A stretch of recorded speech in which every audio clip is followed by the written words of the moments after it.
get the honor working with. And so today I just want to share some information with you. I want us to have a conversation, if you will. I just want to, first of all, let you know, I am not going to tell you this is exactly the answer for how to manage your time.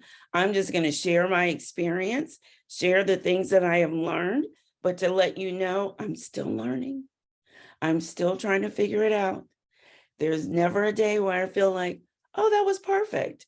It can be a great day, but in this field, as you know, things change. The unexpected always happens. You should count on it, right? So what do we do about it? Because we still want to be effective.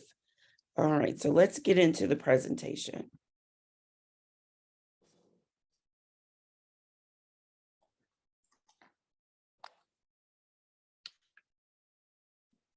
Okay. So I have the honor of being principal of Malala Yousafzai Elementary School, which is located in Fort Bend, ISD, Richmond, Texas. So that's where I am speaking to you from. And we are the first school in the United States to be named after Malala Yousafzai, the education advocate, youngest Nobel Peace Prize winner, and most recently an Oscar nominee. So we are very proud of that. We know that we are part of her legacy, and our students, many of their parents are from Pakistan. They still have family in Pakistan where Malala is from. And so it is a point of pride for them as well. But her life shows them that they are not too young to change the world. And that's what we want to do. And as their principal, I want to use my experience as an educator to help them do just that. I've had the opportunity of being named Principal of the Year for our school district, and as well as for the Houston Area Alliance, the Houston Alliance of Black School Educators.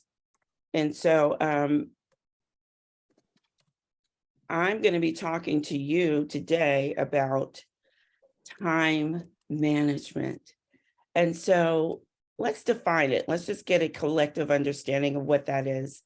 And as Jasmine said, if you have anything you want to say, and I'll need your help, Jasmine, with that, if you want to put something in the chat, and I hope you do.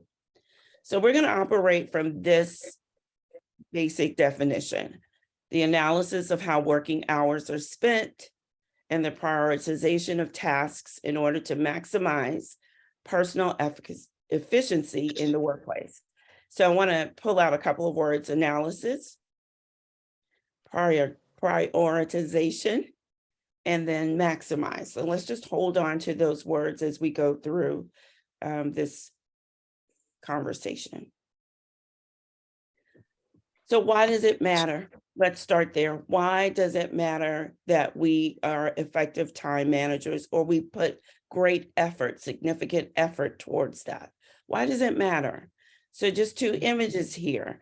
Do what you love what you do. This is a calling for us. It is not a job. It is a calling. And so it is what we love. It's what we're passionate about.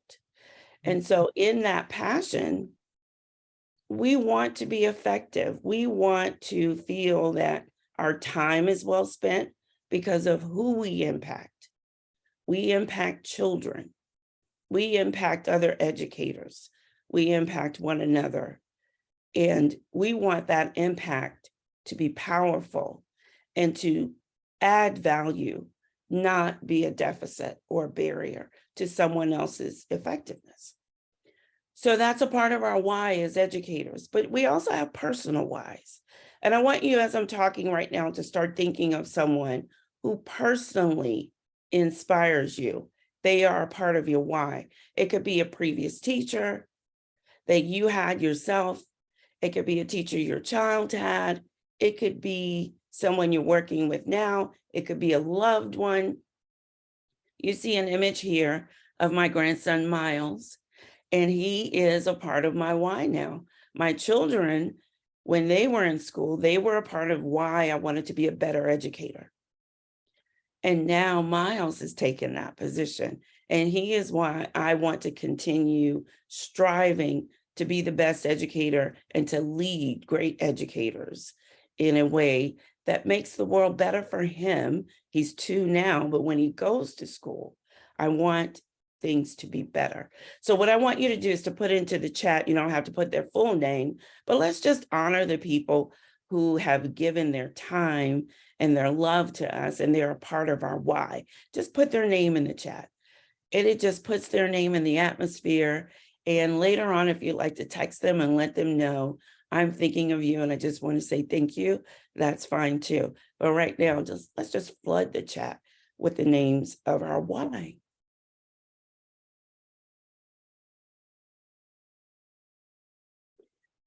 So one of the terms that I've had to, I just want to share kind of my thinking and my story. One of the things that I had to let go of was a popular saying for me. The saying was work-life balance. I had to let that go because it did not work for me. I could not establish a work-life balance. And I applaud those that can. For me, it was more of a work-life integration. I'm also working on my doctorate. So this came out of one of the resources and readings, and it just struck me and has resonated with me since. And it was the perfect way for me to express how I love what I do. And I love my family time, my personal life. I'm an artist. I was an art teacher first. So I'm an artist, a practicing artist. I love those things, but how do I balance them? I can't, but I can integrate them. So as I'm talking, please read this definition of work-life integration, because I don't have to try to balance them. And it has really given me the freedom to, it's okay if I want to work on something, but it's at night, it's okay for me. It's not something I have to, go around and professing I work late. That's not it. It's when I feel connected, when I feel strong in mind, body, thinking, all of that, when it comes together, it may not be during the workday. It may be at a different time. So that work-life balance does not work for me, but integration does. So this is a thought. And I hope you're putting comments in the chat if it works for you, if that strikes you as something new, or you may have already heard that. So one of the things in establishing a work-life integration is I needed to get rid of the guilt. As educators, we carry guilt. I love this quote. It is one of the biggest hurdles that we'll need to get over if you're trying to integrate your work and personal lives. It is something we need to let go of because we can't do it all. We can't get it all done in the time that we schedule it to be done. There's going to be overflow, and we can't beat ourselves up about that. So I hope this frees someone today. I hope this is resonating with someone, that the work-life integration, we let go of the guilt, because I promise you, it makes more space in your mind and in your actions for you to be more productive. This is something, I have 2 things I say to myself every day as a reminder. Busy doesn't mean effective. We're all busy. We are all busy, but it doesn't mean we're effective. And that you can get that question sometimes. Are you busy? Always, always busy. But am I being effective? So that's one of my reflection questions.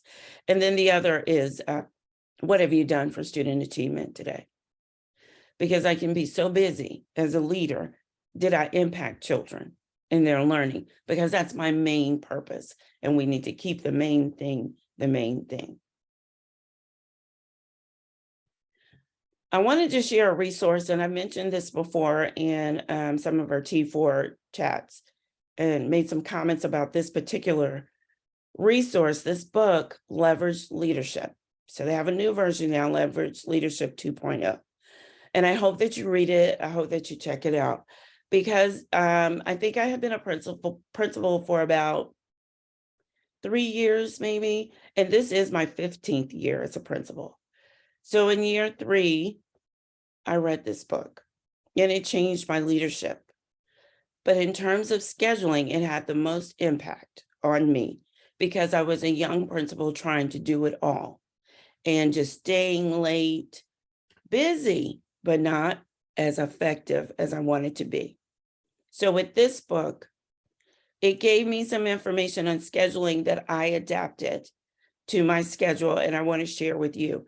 And if you were able to see in the chat, I almost gave like a little challenge for you. And I don't know that you all were able to do that, but hopefully someone was, and you could share your thoughts. But where is most of your time spent when you look at your calendar?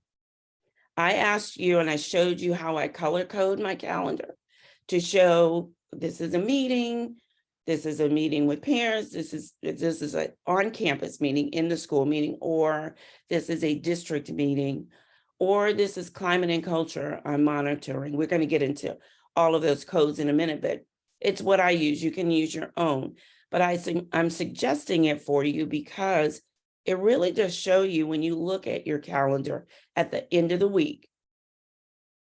Give yourself some grace, accountable grace, but give yourself some grace. Look at it on Friday. Where did you spend most of your time? And what can you do about it? We are busy, but when we look at our calendars, for me, I saw places where I could have been in a classroom, talking with a teacher, but mainly in a classroom. Just being there, not necessarily to formally observe, but to be present. So if you look at your calendar, I want to know, was that a confirmation or a revelation for you?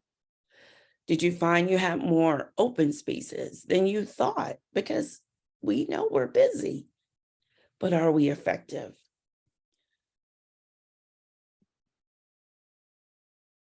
Okay, so one of the things in the Leverage Leadership book, again, that resonated with me was make it happen. This is not going to happen by accident. We have to devote time and energy to our schedules, to time management. So schedule strategically.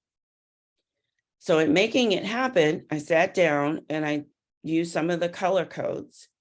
And this is what I use. Our school culture. That means in the morning, greeting students, in the hallway. Sometimes I'm in the hallway playing music for the children, or I'm out as they walk into the building, just telling them good morning. Are you ready for a great day? It could be the lunchroom. You're walking through the cafeteria, talking with students. Those things are culture and climate. They have an impact. My presence as the leader of the school has an impact on the school culture.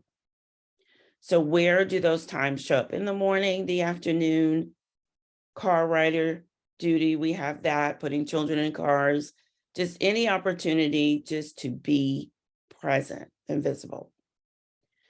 Then I use a different color for walkthroughs and observations, formal and informal, and gathering information for classroom visits. And that doesn't have to be formally gathering that information. It can be informally, just being there, seeing the great things that are happening in the classroom, and then being able to speak to that, giving teachers feedback.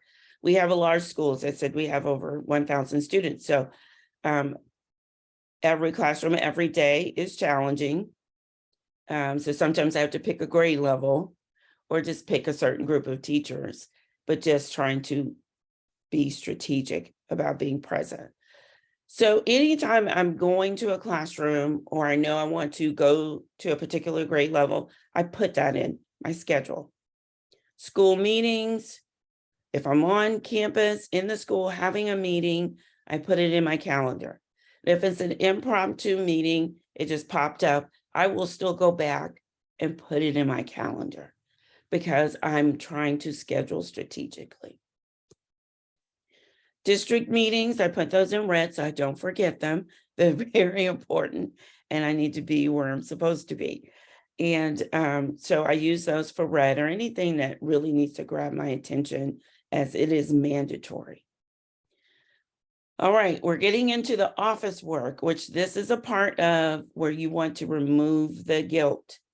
We need time to work in the office, and everything about education, sometimes that messaging can be, you're not supposed to be in your office. Well, some things you can't get done. I do have a mobile desk that I can be out on our learning stairs and work, but some things are confidential and can't be done that way. So you do need time for office work. Schedule it. It's okay, because you're being effective. And those emails, those parent calls, feedback, observation, completion, someone benefits from you taking the time to get that done. This is a big one. Lunch. I know that I'm speaking to fellow educators, and we know lunch is not a given. It's not. It just doesn't happen. But sometimes try to prioritize it. Really try. And I'm telling you, I have not perfected this. Yesterday was one of those days where I looked up, it was the end of the day, lunch had not happened. But I was being fed because I was excited about the work I was doing. So just being fed mentally, but that does not help you feel that your stomach feels fed. So I want you to try to schedule lunch. That's a takeaway too. Just put that in. And sometimes, lunch with my assistant principals is great. We can talk. It's a working lunch, but we can't pour from empty cups. And when we're empty because we haven't eaten, that has a direct impact on us. It's something we know, but what do we do about it? So that's why I put lunch in. Busy or effective? So what I did was, this is my schedule from last week. This is my schedule from last week.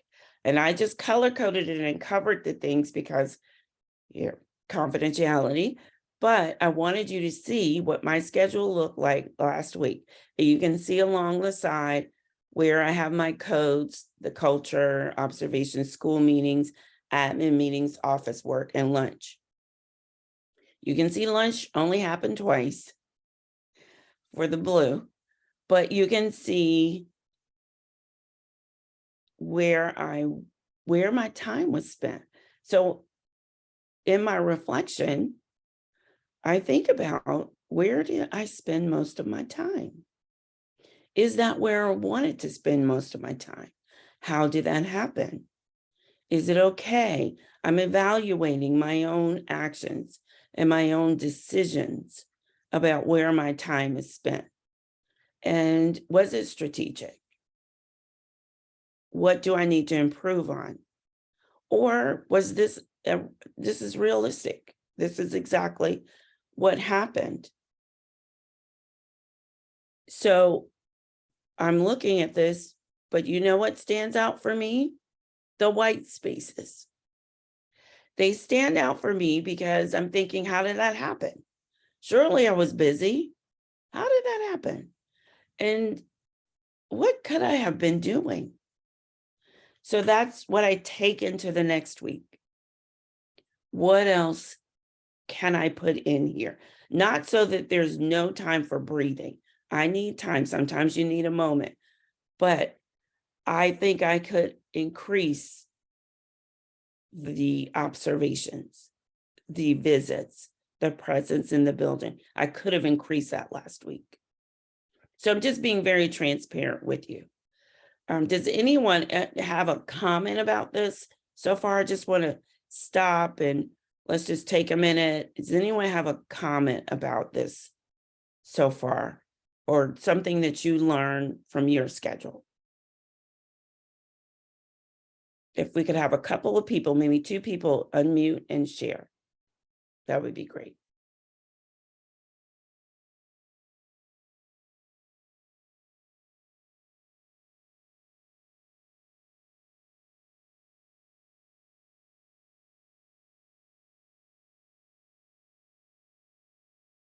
Does anybody have any thoughts about it or any challenges you're having with your schedule?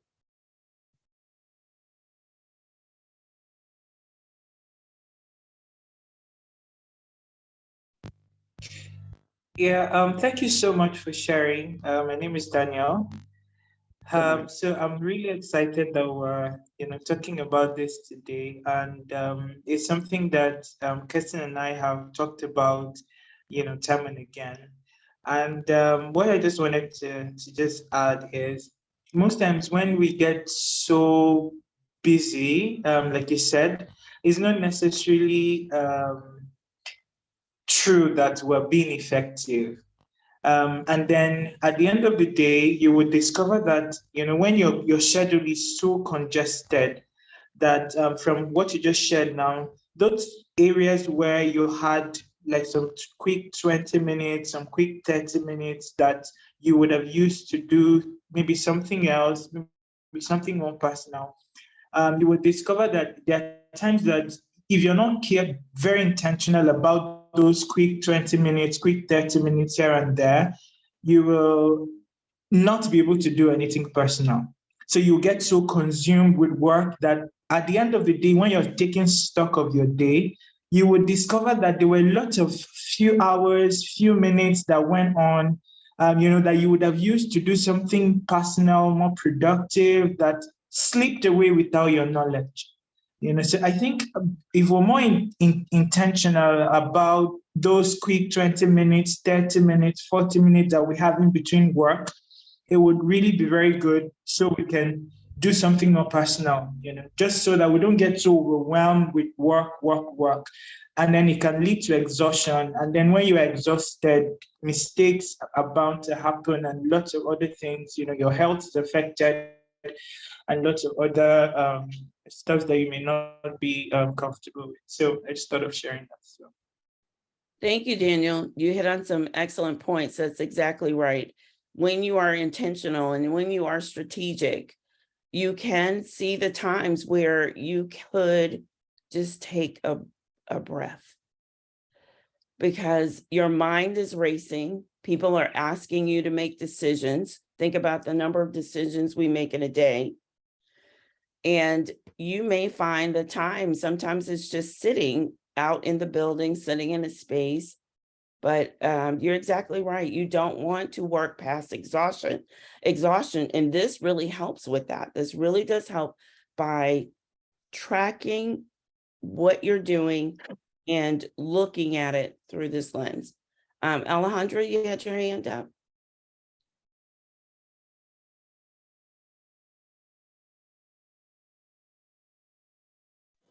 Yes, good morning to everyone.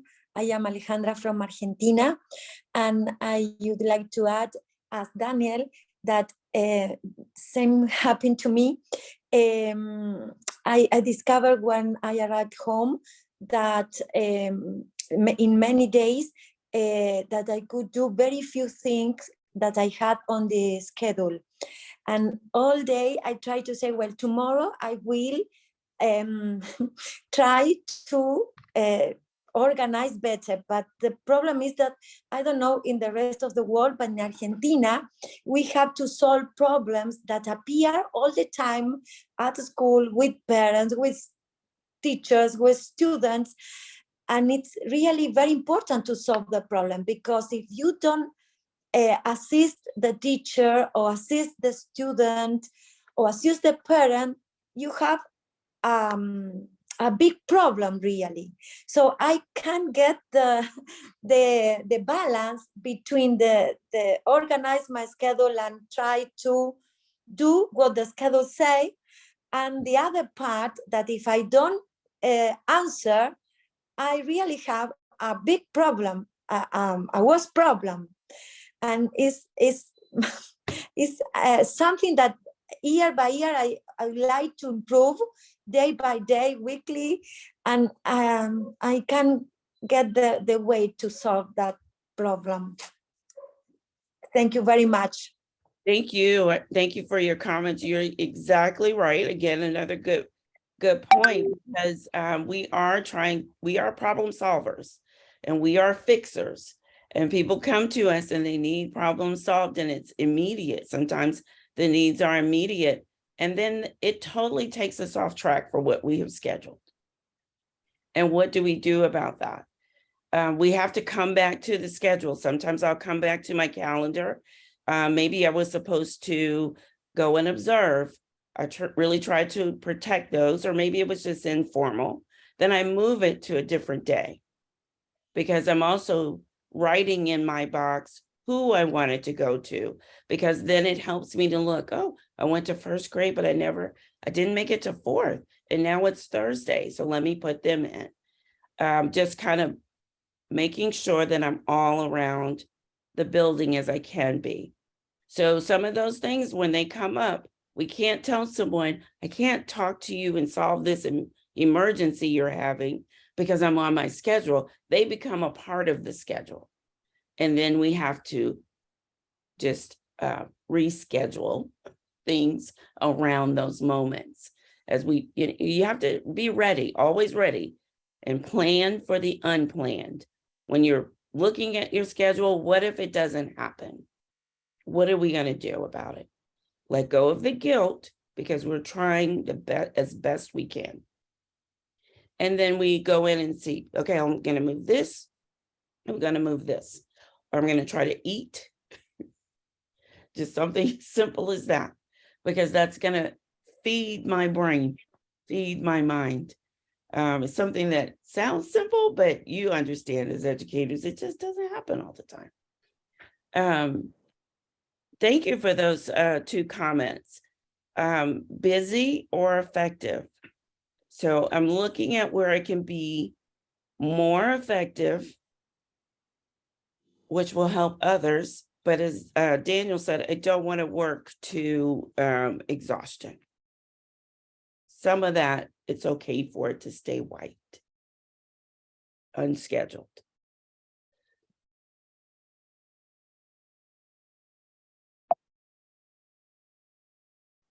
Okay.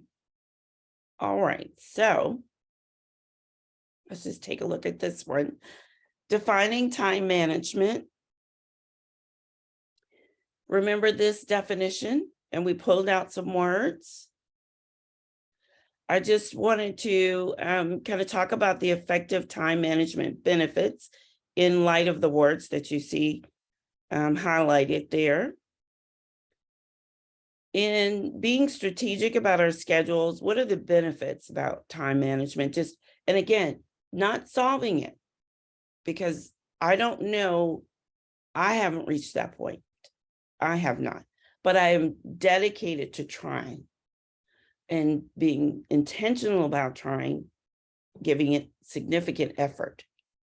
And when that is done, and as it says in Leverage Leadership, these are some of the benefits. That you grow in giving quality feedback to teachers. You're establishing a coaching culture. The conversations, the opportunities for conversations increase. And it has a positive leadership impact on teaching and learning. Do you know that as a leader, if those of you that are leaders, you are the determining factor in the success of your school?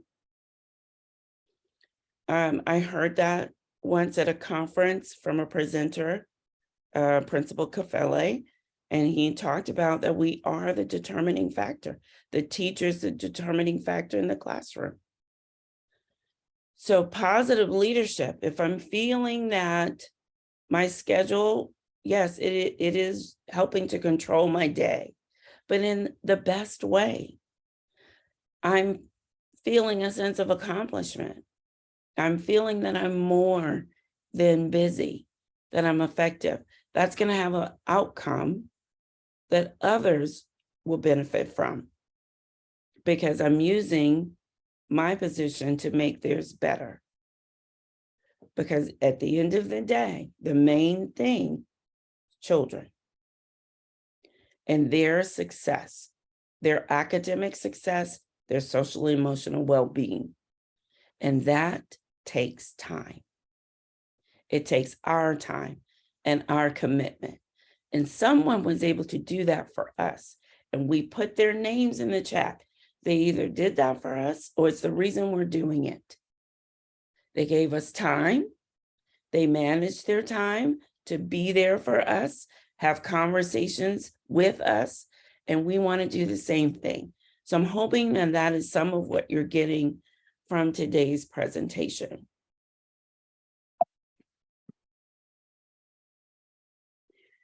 So as I shared before, I'm still learning. I'm still learning. This is an ongoing process.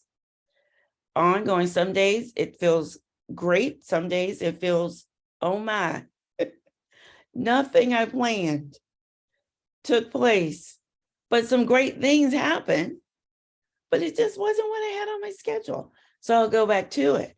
So yes, you see me. Sometimes I don't put in my schedule, put on a cape and a superhero mask and walk around, but it happens.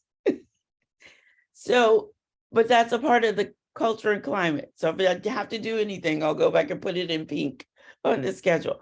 But when you're having moments like this is what it's all about, seeing the smiles on the faces of the children.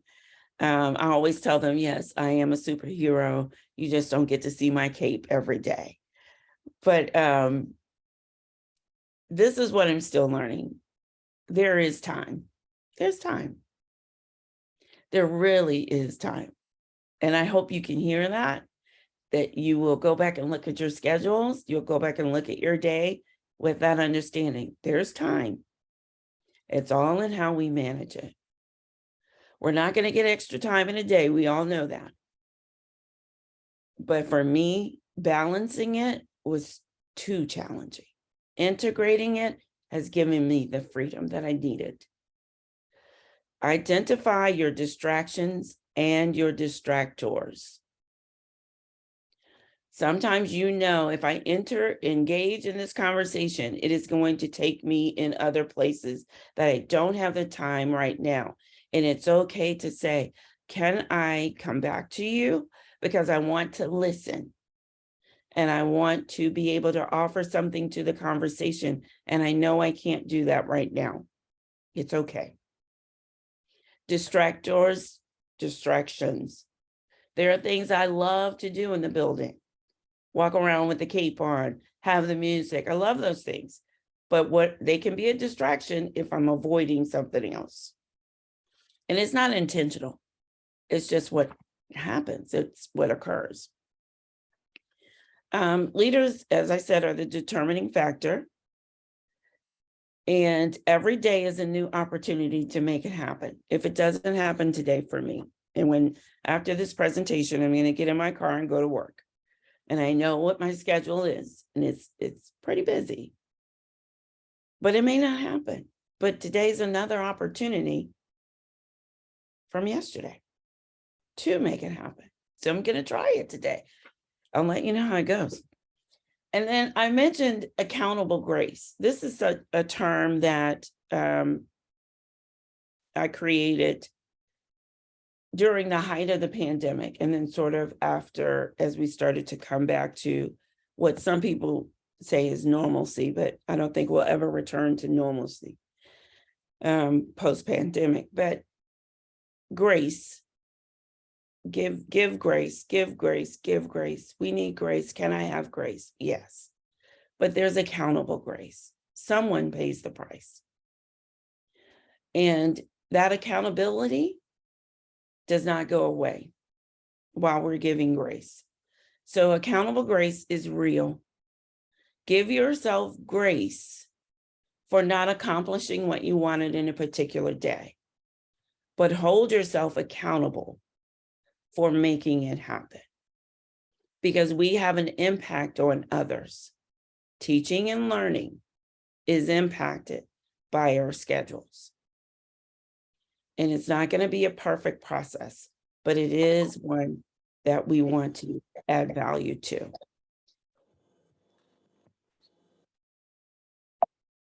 Well, I have reached the end of the presentation. I just kind of want to hear from you. about anything that has resonated with you. I just hope there's one thing you'll go back and do differently. One thing that you're thinking of, you know, I'm going to try that. Anything for anybody that you want to share?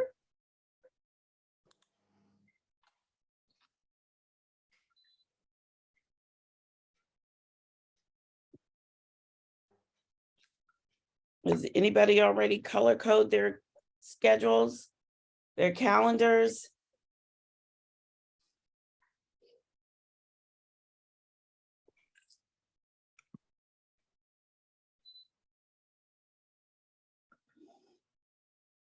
Jasmine? All right. I just want to say thank you. I think what you've touched on today is not something that we're not aware of. We're all aware of it. We all keep telling ourselves, I need to make time for this and I need to make time for that. And like as an educator working across different settings in education, one thing that really resonates with me is the fact that you kept coming back to saying you need to be present and you need to make sure whatever you're doing has an impact or it will benefit the students. Because we do get caught up in us. This is about me. This, am I getting a certificate? Am I doing this? And we're missing the point completely. So that is important. But I also look at our audience here today. Everyone should get the cape.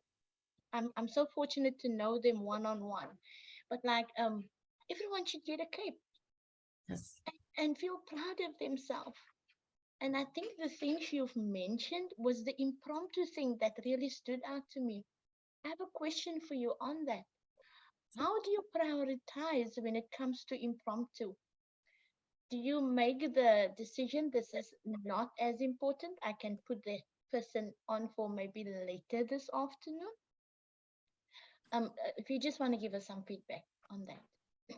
Sure, great question. Yes, you have to do that. But here's what happens before you do that. Because if you do that without a relationship with the person, then it can be a fail. They could walk away from that interaction feeling, I'm not cared about, I'm not valued. You have to know people, get to know them, so then when they come to you with their emergency, you have to be able to look at them and understand, all right, this is someone, I know this person, and right now they're under stress, a level of stress that I need to stop and address. Because if it's a teacher, they're going to go back to the classroom. And are they going to feel a sense of relief because they've talked to you? Or are they going to feel even more stress, which children can be impacted by that? So yes, you do have to prioritize it. You have to know when to say, let's sit down, come on in, let's go, let's step away. Or let me cover your class, you go take a walk. And then come back and we'll talk it through. I think you need a minute. It's okay. Sometimes I need a minute. I walk a lap around the building. It's okay. But yes, but the relationship that you have with them will help you make that decision. Not knowing stress points. One of my questions that I ask in an interview is, what does it look like when you're stressed? That question tells me, sometimes people will say, I get really quiet. I need to remember that. Because if it's someone and they're really quiet, then I know, okay, let me talk to them and see what's going on. Or they may say, I talk a lot, or I will cry, I will get angry. It just whatever it is, because we all know how we are when we're stressed. So to answer your question, yes, you do have to make a decision in the moment. Is this a distraction or a distractor? And then, or do I need to make time because I'm looking at a person? It's about people. And I have to push my schedule aside and take care of the person. And you're right, we all have capes. We all have them. They come with a profession. Thank you so much, Alejandra. You have No, raised. I was thinking, I talk a lot, but you stop me. What I was thinking that maybe we have to differentiate what is urgent or urgent from important, and those who are not really urgent is okay. Postpone and say, well, be calm and postpone to the next day, to the next week. And little by little, we are we are able to organize better our time. No, I think that is a good point that you mentioned before. Separate what can't wait to solve tomorrow, and what is possible to solve tomorrow. No, because we go and answer immediately and say, well, we have to be calm and think, it really I have to solve now. Oh no, I was thinking about that. No. Thank you for that. I agree with you, Alejandra. I'm just looking at the comments so that we can be interacting with the people who what they want to hear about. Chantal mentioned that sometimes she only eats when she gets home. Now, that has happened to many of us, and I think many times. What would you say, Lisa? How do you sustain yourself within a day where it's most probably unavoidable? And how do you make sure that it doesn't happen too often? That's really a team effort in my office. We Okay. do try to take care of each other and remind each other, it's almost lunchtime, or, we want to get something to eat. I have a great executive assistant who will sometimes just show up with something in her hand, like something it could be something, a slice of pizza or something. But we do try to, if someone's going to order, or if we brought lunch, just at least acknowledge we all should be eating. Because you're right, that's your everything. You can't think straight. It's why, we encourage children, make sure you eat everything. You need that for your brain power, or so do we. And we put ourselves last in that area. So it's something I'm still struggling with as well, because I get so caught up in what I'm doing that I don't realize now it's the end of the day. And why am I so hungry? Because I hadn't thought about it. We try different things, keeping snacks available. Sometimes they're healthy snacks, but we keep snacks available in the office so that anyone can come and grab something. But it's just, we have to remember we're human, and we're going to pay the price physically if we keep doing this. And so that helps us to kind of make sure that it's not long term. It's not long term. You can grab some yogurt, you could grab something, just a meal replacement drink or something, but that's better than nothing. So I understand that struggle. It's not good. It's not good to wait until the end of the day and realize you have not eaten. So I want us to challenge each other and come away from this saying, today, if nothing else, I'm going to eat today. All right. Thank you, Lisa. That's it. Like just saying as something as simple, it takes a team. So I'll be messaging Kirsten, did you eat? I'll be messaging Carol, did you eat? I'll be messaging Oma online, did you eat? That would be actually a question on the app. Did you stop and eat today? Did you stop and eat? Right. Thank you. So Chantal has raised the hand. Over to you, over to you, Chantal. Hi, everybody. Hi, Lisa. Thanks for that. I'm terrible with schedules. So I really like the color-coded schedule because I'm quite a creative person. So I think maybe that could work better for me, seeing it in color. And because I never thought about doing it as a color-coded schedule. So thanks so much for that. Our time, as we know, is really limited. And I just I was not on the screen because I was doing playground duty. It was break. So I was in the meeting while doing playground duty. But that's the way the day is. Just a quick question. So I'm a deputy principal, but I also I teach 2 classes. So, fitting in marking, and I teach a language, so it's loads of marking.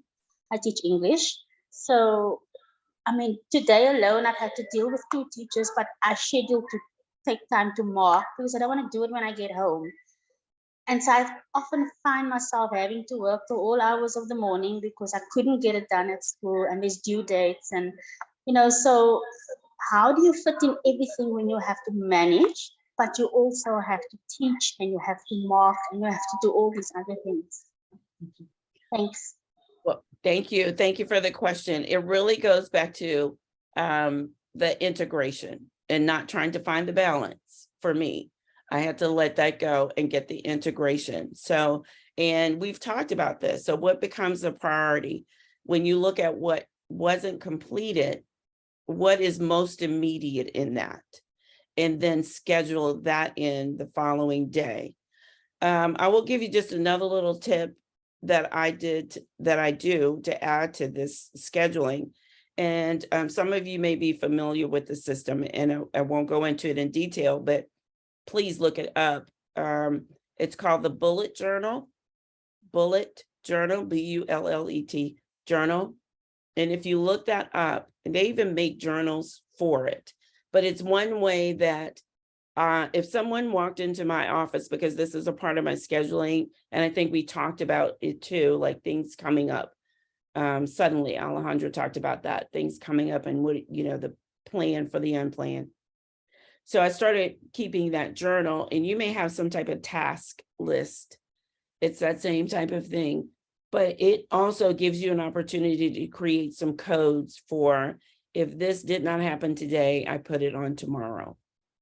So it's a written thing, but what I use it for, someone is always asking me a question or coming in and make a comment and they stop by.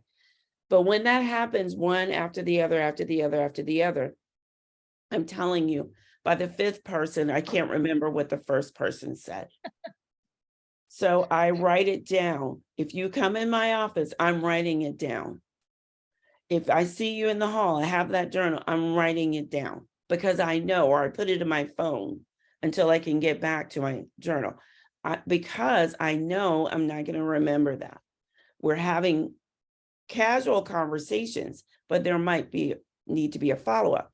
So then at the end of the day, before I get in my car to go home, I look at that journal. And if it says, someone asked me a question, I stop, get the answer so that I'm following through and getting a sense of accomplishment that way. Or I know I need to send an email, or I know, excuse me, I'm going to address that the next day. So that helped complement the schedule. You can't fit it all in. It does not fit all in. Some of the things need to happen after work. They just do for me, but I'm okay with it because my clarity is there. I'm very clear. I'm at home. I'm on the couch. I'm comfortable. I can send an email. Now I might schedule it not to go out until the next day because I don't want to upset someone else's day or their night. But that bullet journal helps me as well to just make sure I don't miss the things that I didn't get to. I hope that helps. Great question. Thank you. That's a great question. I agree, Chantal. Thank you for that. Anybody else who has a question? We have 5 minutes of the session left. I think it's really important that we also, when we talk about time, I also don't make time to connect with others because my work is important. My work is like, there's too much things, but like we have a community where you can connect. So it is important for you to do that. And it doesn't even just have to be the T4 communities. It needs to be people that you connect with, that you like-minded people that have the same issues like time management. Today you're connecting with 11 other people, and it's all about time. So that is important. Anybody who's got more questions, please feel free to connect with Lisa on the app. Lisa Langston, you say at Lisa Langston, you can have a chat with her. Or she's got her Twitter handle on here. So thank you. I'm going to stop the recording now.